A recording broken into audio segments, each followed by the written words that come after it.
Hello, welcome to Driven It Drive Time. I'm here at Epsom Racecourse. I'm here with Professional Driver magazine. We are judging lots of vehicles, so many vehicles they've got this year for us to test that we've had to park over there. We usually park here, no, over there. Anyway, I'll tell you more about it after this.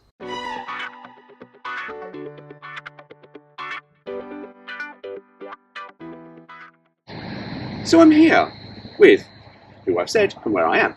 We are judging cars. You've got motor journalists and you've got people from the hire trade, so that's chauffeurs, taxi drivers, all that, coming together, and we drive around a array of cars. There's a lot of cars here. I mean, the car park is absolutely full. I've never seen so many cars here at this event. So many that we've had to park over there. Our own cars, we usually park just there. Can't fit in there. So then what we do is we drive around cars, a short little circuit around Epsom and your market, and we're sort of looking at lots of things for the chauffeur taxi trade. And it's quite good. And if you are a motor journalist or you are in the hire and reward trade, follow the link somewhere in the description, either around where I'm pointing or I'll put it in the linky thing in the description. And next year, look out for it, come and have a look, because you get to drive an array of cars. There is a lot of cars here. I can't tell you all the cars here because there's so many. And yeah, it's really good. You have to prove your credentials, all that stuff, but excellent. And you get a really good lunch. I tell you now, Mark puts on a bloody good lunch. And we've got a breakfast bar here. And I tell you now, because last year I had one and I came back out and I went, oh, this.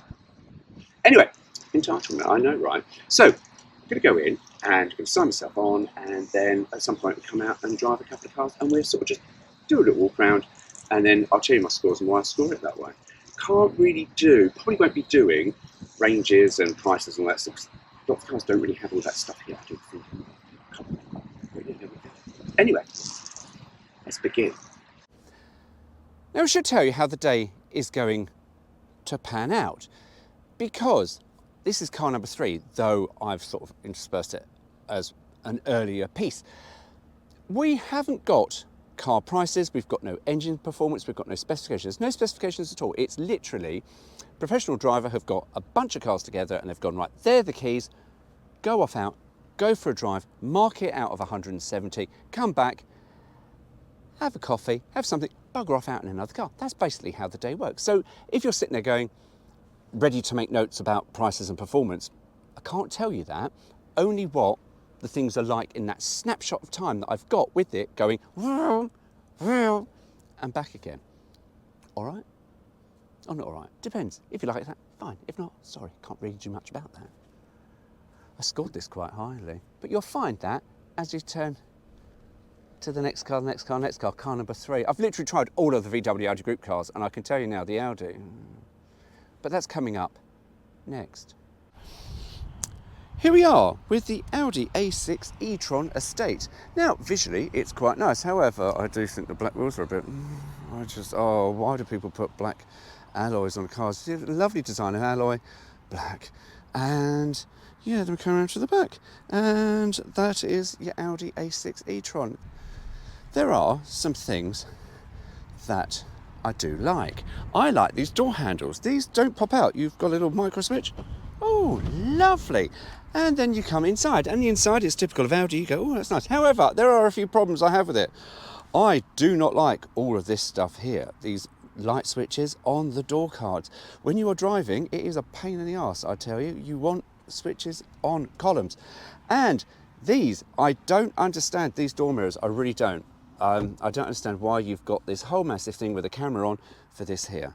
It's infuriating to use. Also, the other thing that is really horrific, that window is open. Driving at anything over 30 miles an hour, the buffeting is unbearable.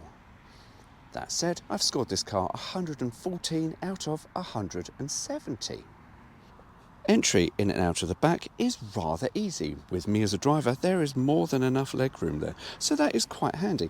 And we come to the boot, and the boot is really, really usable. As you'd expect from Audi, Audi pretty much are good at making an estate car. And unfortunately, the things I did find, it was the parcel shelf. I was like, that's really annoying, because I'm trying to get to the buttons there. No, you don't need to, because you've got this nice little lever here. down it comes. And I'll tell you now, for a big seat, that is surprisingly light to lift up. See, we come here and you just go one hand. So lovely. However, there are a few other problems. For me, it comes down to a quality issue. You see, this, I know it's got a ratchet system in there to make it feel quality, so you've sort of got a bit of weight, but listen. Now, I have no idea how much this car costs, but I can tell you now, that is not good.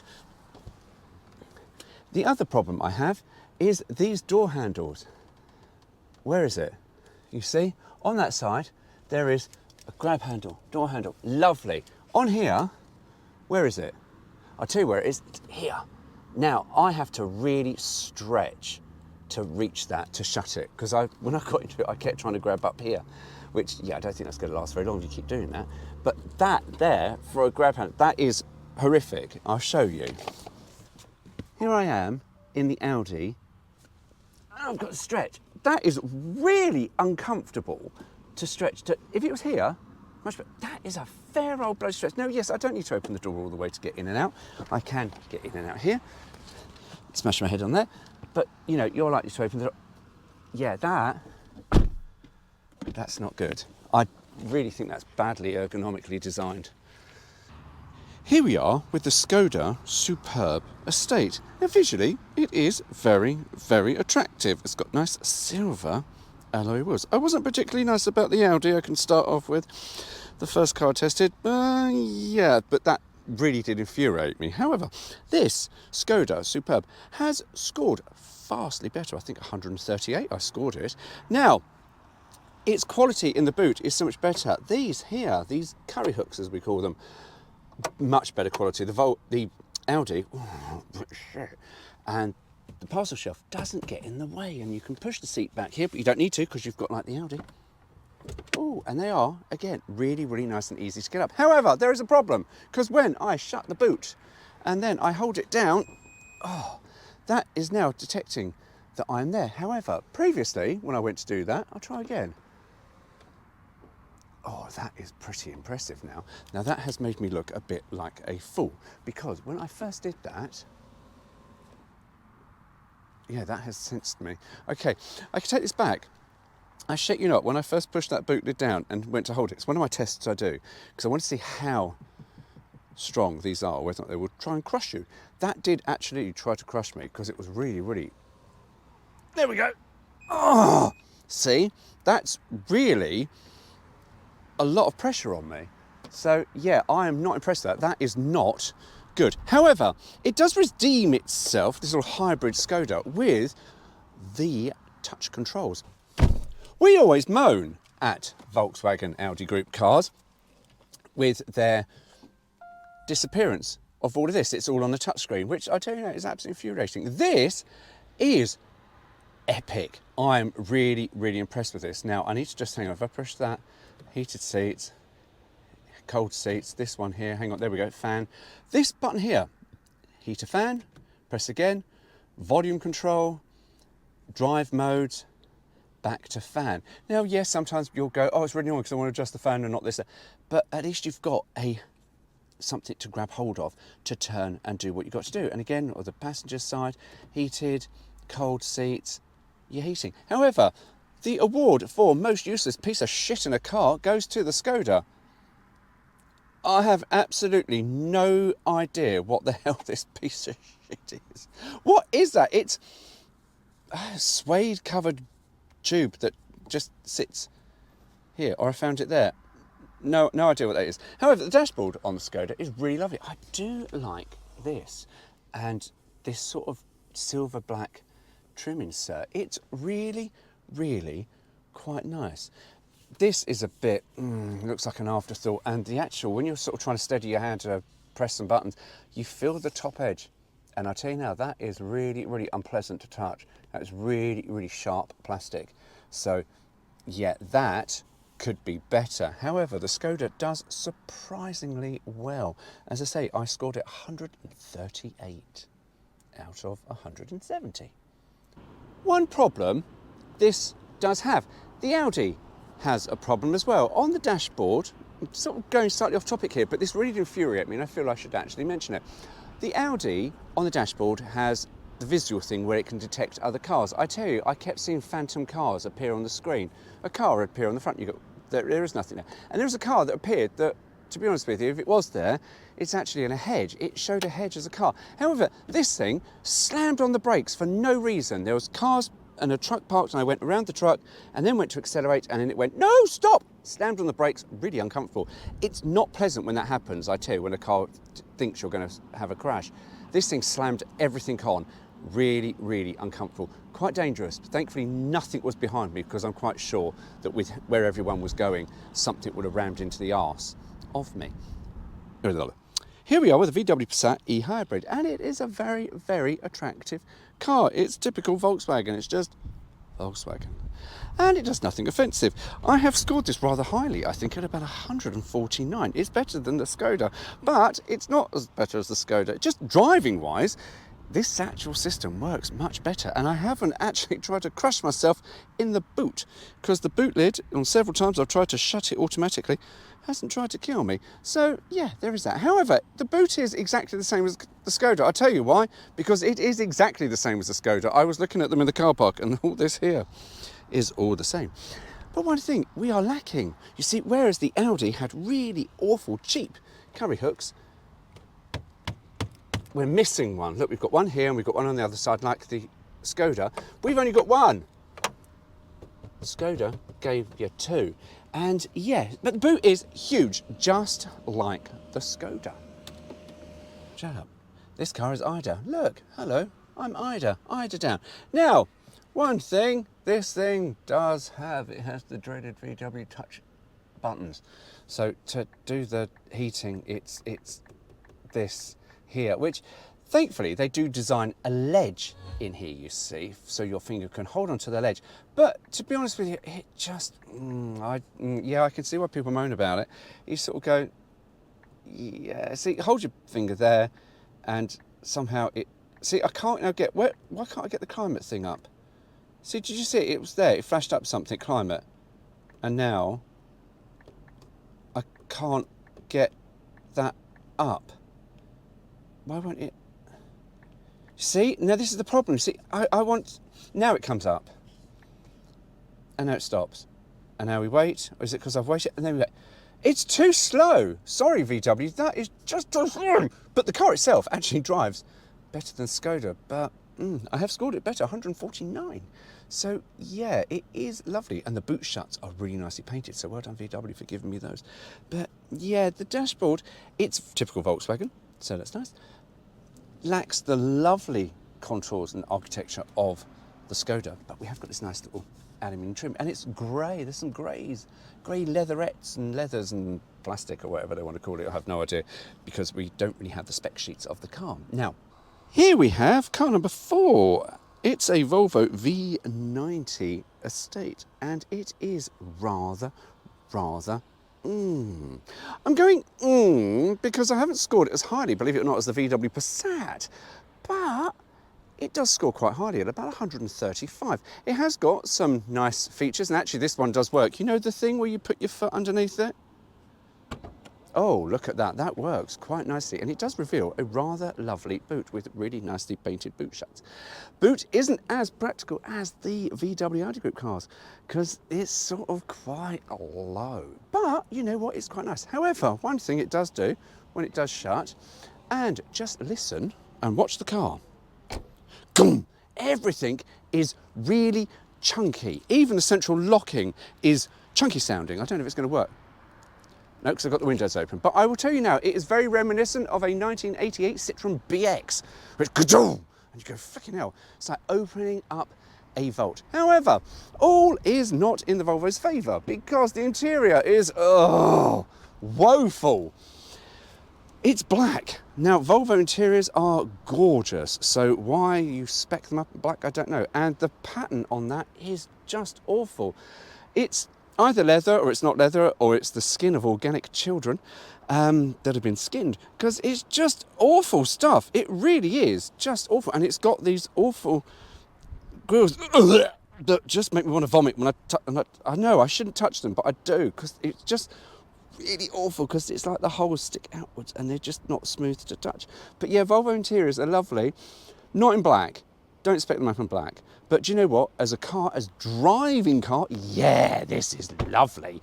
And I've always been impressed with Volvos, how they drive. If you remember the old 245s, you go, fuck me, they're slow. Volvos are no longer slow cars. Look at that, that is fantastic. And it goes really nicely. It is a really, really nice driver's car.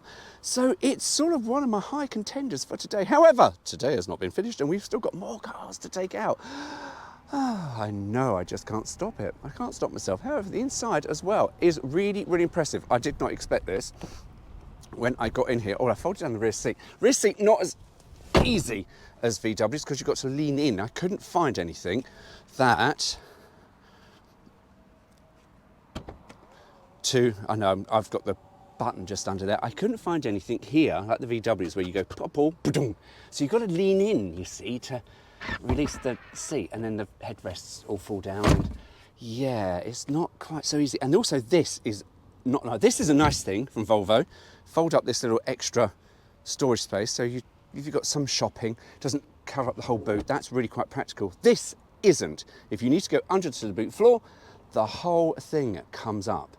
And that is really quite weighty and quite... Now, they do give you a little strap here, but to be honest with you, that's a pain in the arse. If that was split into two, that would be so much easier. That is not great.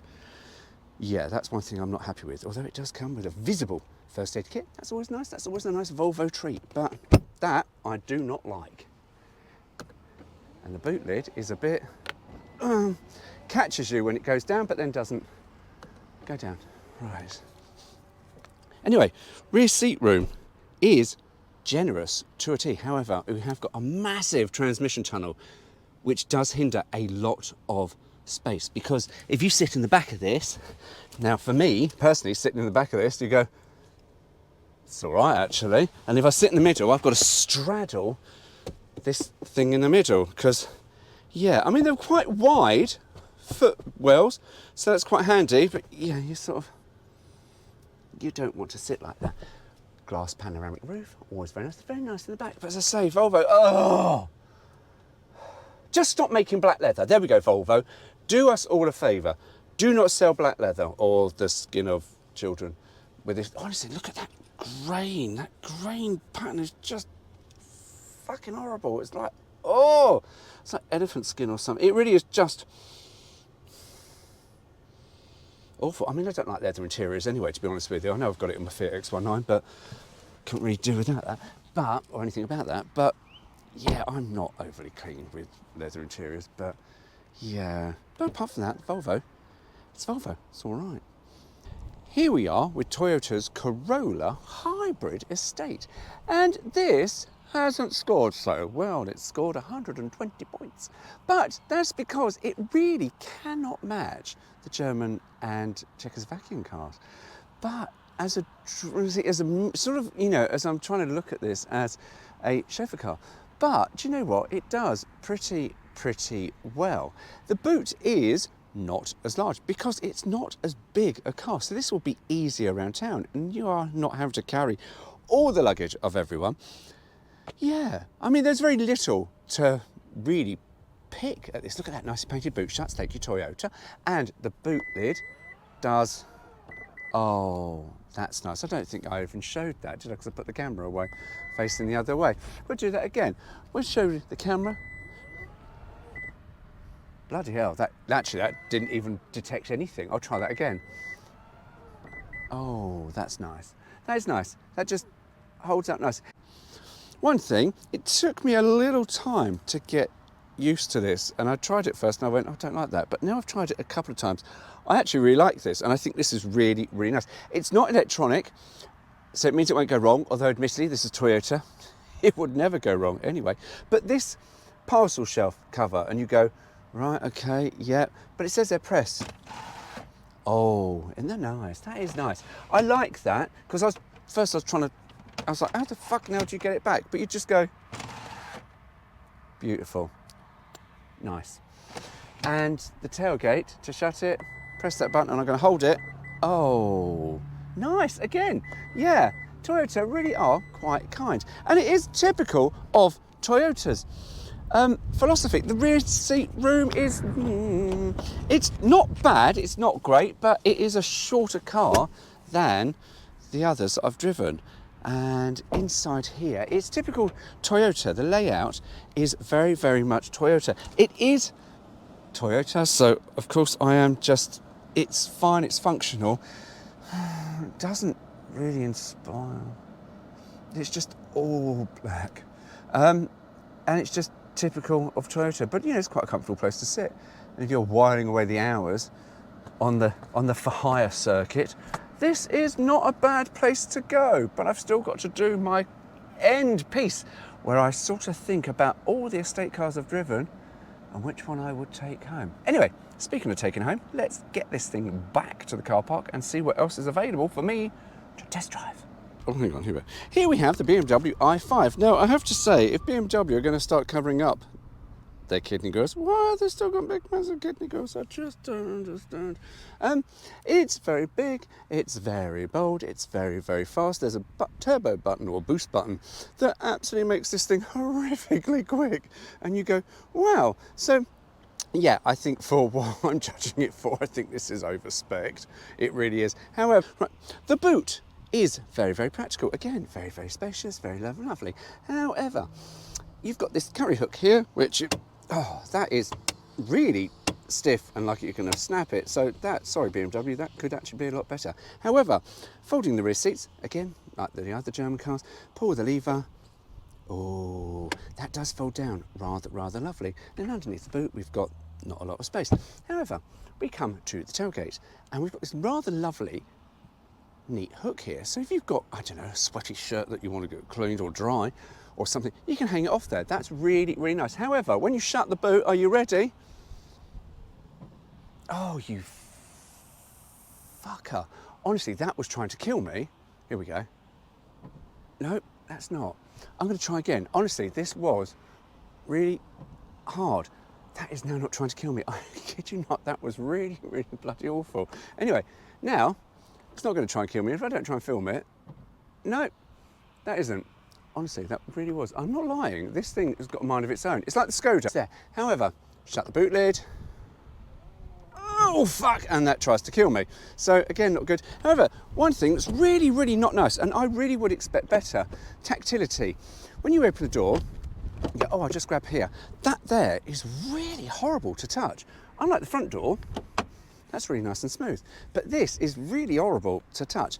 And then you sort of fold up the seat. Again, really nice and easy. And rear seat space in there, it's, yeah, more than adequate. For two, you've got that transmission tunnel, so you've got your middle passenger with the sprayed legs, but you have got far more controls to play with for heating, ventilation and stuff. And then you've got this thing here, which must be for the TV and entertainment stuff, and speaker grills. Look at that. I can run my hands over there. It's hard and as fast as I like without vomiting. So there is that. That is nice. It's just a bit black in there, but then this is sort of like an M spec model, which probably a bit over-spec'd for reward and hire. But yeah, because I tell you, when you press this, pull this lever here, the boost, oh my God, it really does come alive. And you've got lots of things set in the door. And again, more grills that I can touch without wanting to vomit. So there we go, that is the BMW i5.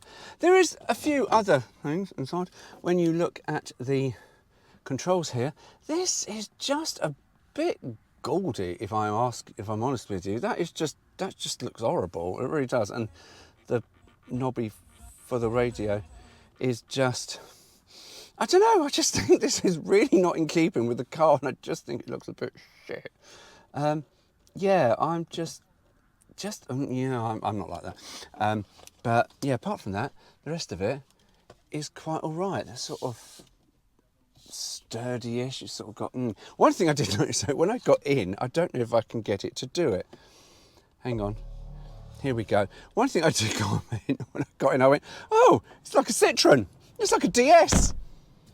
This here, this fascia thing is very much like DS. And I thought, it's not DS. So yeah, that really did make me chuckle. But yeah, as a place to be, it's all right. And I scored it a lowly 124, and there are reasons for that. I just think it's the wrong spec, really, for what I'm trying to judge it against. Yeah, it's great if you want a very fast estate, but as a working car, I think it's a little bit too much. So there we go. That was Professional Driver Car of the Year 2025. Cars that I voted for.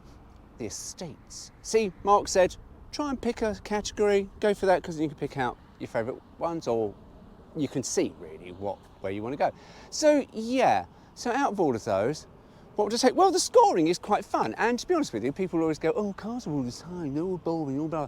No, it's actually quite interesting, because each car, as much as I've moaned about them, have all got some nice redeeming features, some annoying features, but my winner, quite a puzzler. You see, the VW Audi Group cars, they're all the same, aren't they? No, they're not. But they're not my winner. You see, despite the fact the Passat was the highest scoring car, I would take home the Volvo. Yes, I know, despite what I said about the bloody upholstery, buy one that's not in that awful dark black colour, buy one in the nicer colours. But do you know what? As a driver's car, as just a car for what it's got, yeah, I would take the Volvo, followed by the Toyota Corolla. Do you know what? If you want a minicab, you can't go wrong with that. Spot on. And do you know what? It's all right to drive. But yeah, the Volvo is my absolute winner. Anyway, I don't need to go and buy anything to become a taxi driver, because I've got my own here, you see, because I'm going to go home and get some red paint. I'm going to slap a flower on the side, just write taxi over the 53, and fuck it, job done. So anyway, there you go, take care, see you soon. Right, let's go home and let's go and earn some money with you as a taxi.